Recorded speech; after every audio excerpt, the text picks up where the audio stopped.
to Navigating Your Career, the only podcast that blends personal development, professional skills, and psychology to help you get happy at work and live the life you want. If you want to stop feeling stuck and start feeling better, this is the place for you. I'm your host, Melissa Lawrence. Let's get started. Hello, and welcome to this week's episode of the podcast. Today, I am bringing you another MVP, Most Valuable Podcast episode, and you are in for a treat because this episode is one of the very first ones I did. It is the original episode 7, and we are almost on episode 100. So I think it'll be really fun. Just if you've been listening for a while, you'll see how my voice has changed a little bit. You can probably, as you see over the podcast and as you listen to more episodes, you can hear how my own confidence has grown as I talk about the different things that I help people with and that I help you with on this show. But this episode is all about your inner critic. And so I'm talking a little bit about the brain science behind why we have that inner critic, why we have that little voice in our head that doubts us, that tells us we can't do the things that we want to do, that we need to stay in our place. And especially as high achievers, and I work with a lot of high achieving women, they achieve a lot of success even with this critic, but it can cap off the capacity of what they're able to achieve. And so in this episode, I'm going to talk about how to actually silence that inner critic, make it a little more muted, how to disrupt negative thought patterns that can stifle your growth, how to know when that inner critic is there to help you and you should listen to it, and when it's actually holding you back, and then how to make changes that you can implement right away today to make that critic your ally so that you can really achieve all of the big, wonderful things that you want to. So let's go ahead and dive right in. Here is Silence Your Inner Critic. Hello, and welcome to this week's episode. I'm so glad that you're here. We are going to talk about something super fun and super common, and that is your inner mean girl, inner cave woman, inner critic, whatever you want to call her. So before we get talking about that, I want to share that I started working with a new client this week. And one of the things that we do when we start working together is we go through a life audit. All of the different categories in your life and how fulfilled you are and if there's any room for improvement. And one of the things that came up with this new client is her inner critic or inner cave woman that talks her out of doing what she actually wants to do. And this comes up with work, it comes up with relationships, with family, really in every area. It's so common. And so it's really interesting because this is something that comes up with pretty much all of my clients, where there's at least one part of their life where there's something that they want. And then when we dig into like why they're not doing it, whether it be calling a family member more or something at work, the response is often, I don't know. I want to, but I don't know. And then we dig into that. And it's just really, really interesting how this inner cave woman, as I call her, really takes over. It's just really common. So when we talk about becoming fearless, we also have to talk about that inner critic, that inner mean girl or inner cave woman, whatever you want to call her.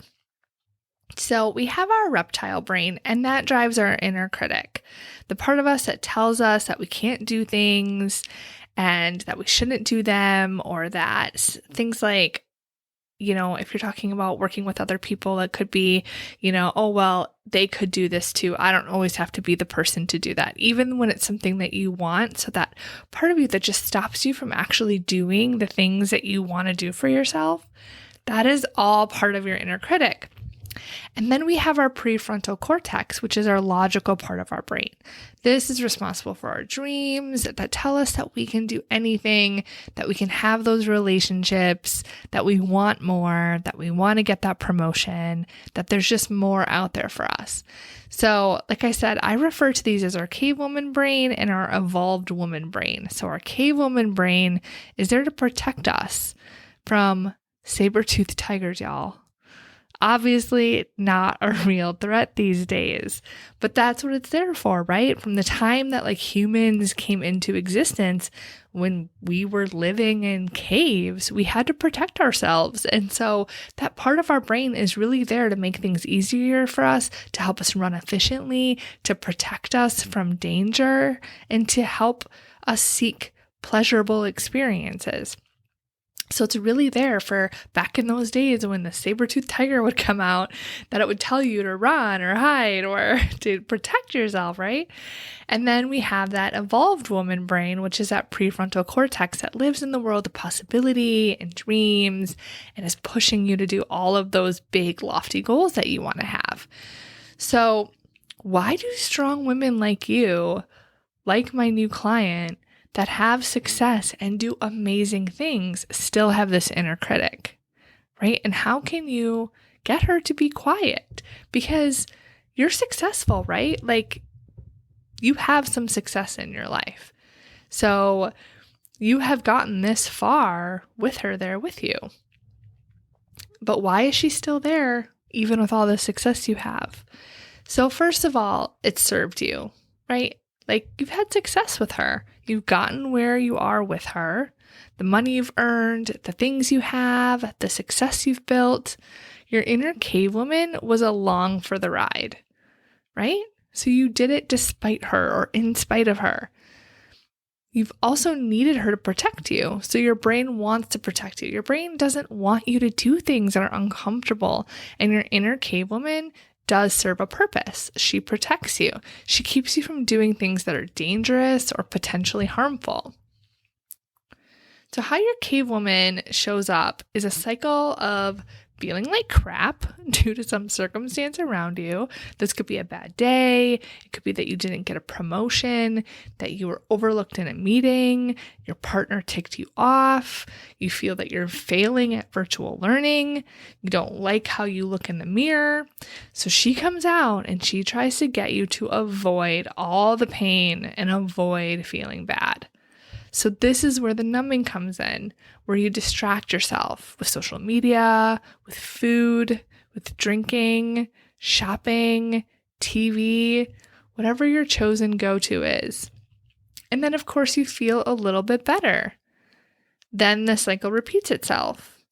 So you don't ever really process those emotions and you don't experience the depth of the fear or sadness, disappointment, grief, or whatever it is.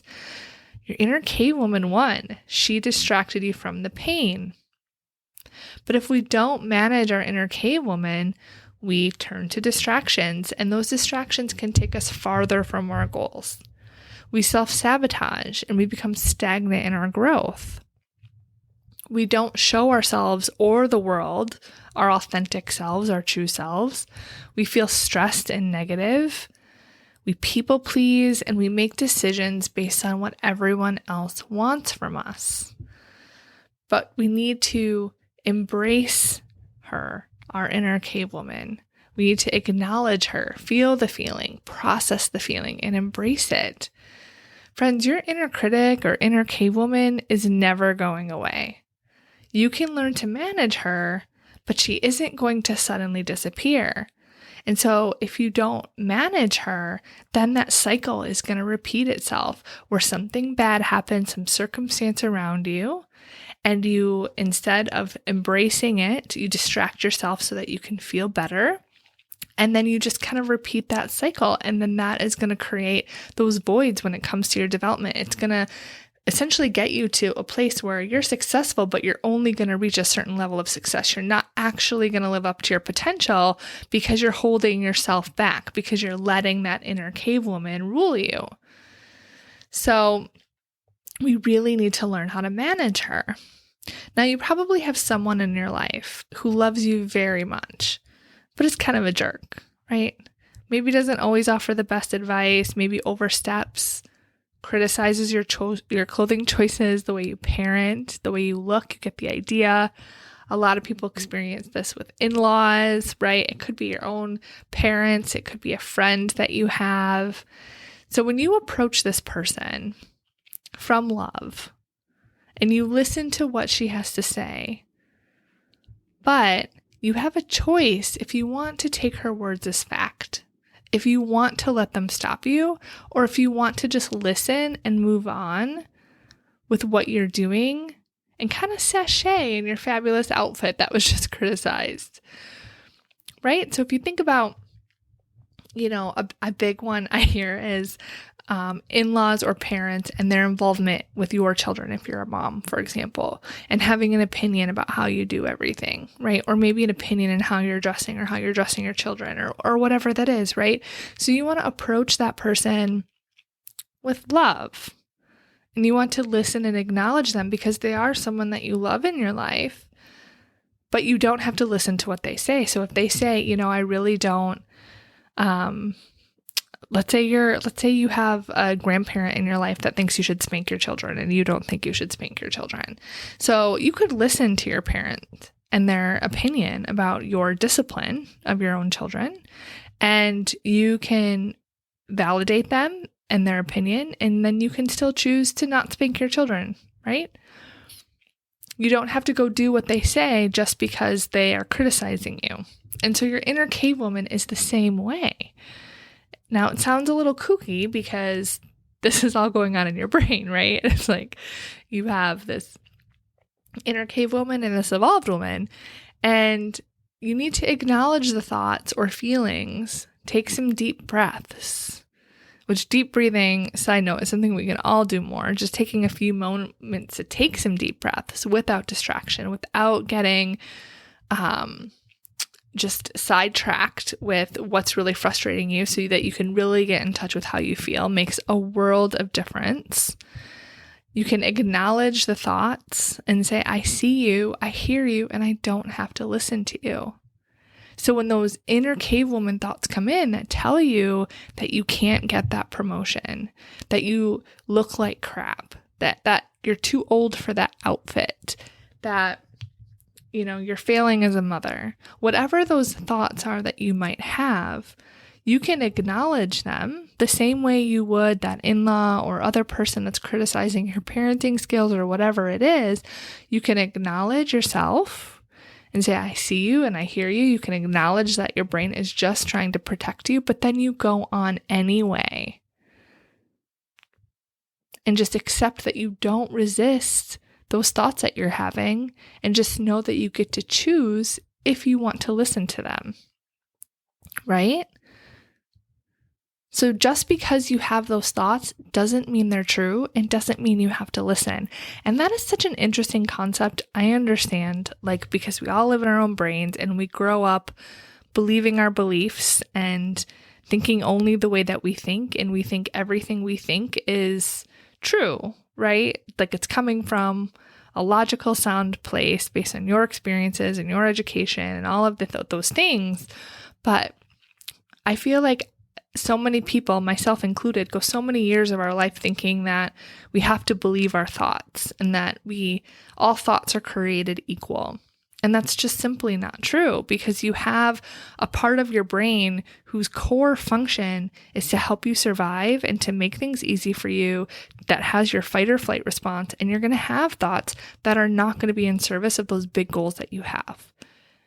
And sometimes, I think most of the time, we listen to those thoughts and we let them hold us back. And we think if we're having that thought, it's for a reason. And so we need to listen to it. But instead, what I'm offering you is that you can embrace that thought and just choose not to listen to it, right? You can put that thought to the side. If you're driving a car, you can still steer the car and put that thought in the passenger side.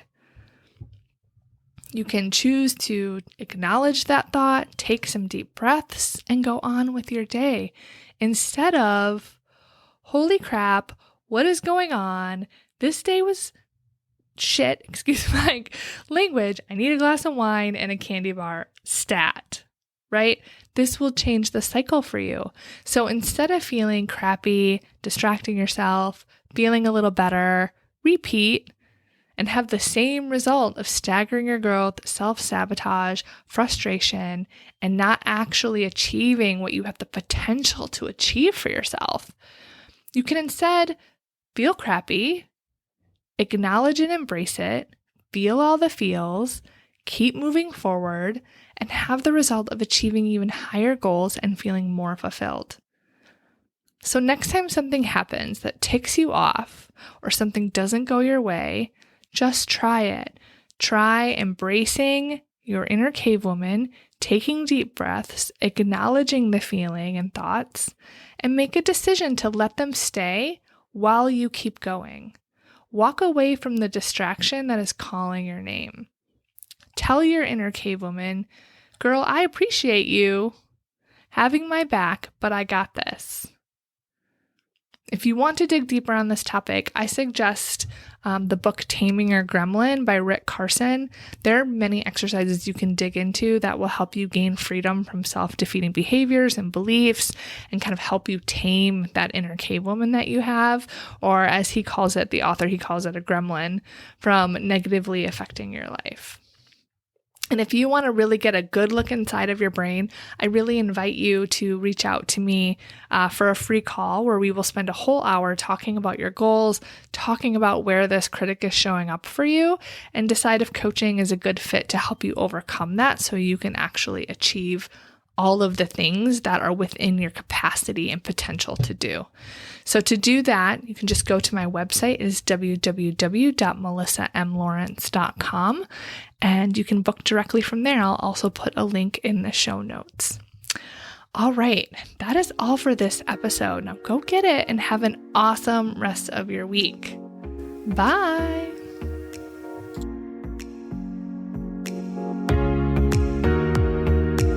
Are you on my list of email insiders? If you love my podcast, you'll love my emails.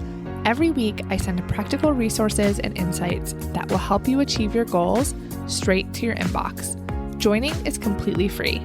Head over to www.melissamlawrence.com to add your name.